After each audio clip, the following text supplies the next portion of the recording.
To function effectively, ESD flooring should be kept as clean as possible.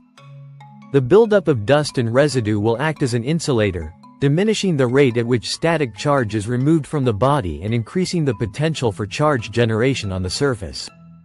Clean the floor by machine scrubbing with a good neutral detergent. Lightly soiled floors may be damp mopped but also should be periodically machine scrubbed. Severe soiling or black markings can be removed using a floor cleaning machine, artificial cleaning pads, or other commercial cleaning methods.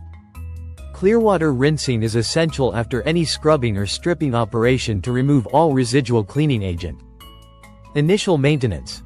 Do not commence wet maintenance for at least 4 or 5 days following installation completion. Never flood the floor during maintenance procedures. Daily maintenance.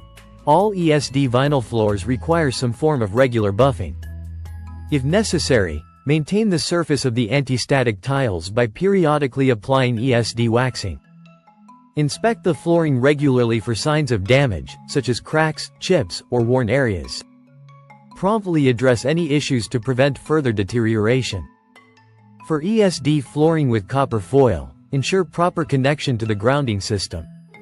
Regularly check the grounding connections to ensure effective electrostatic discharge. By following these care guidelines, you can prolong the life of ESD flooring and ensure its continuous performance in protecting sensitive electronics and preventing electrostatic hazards.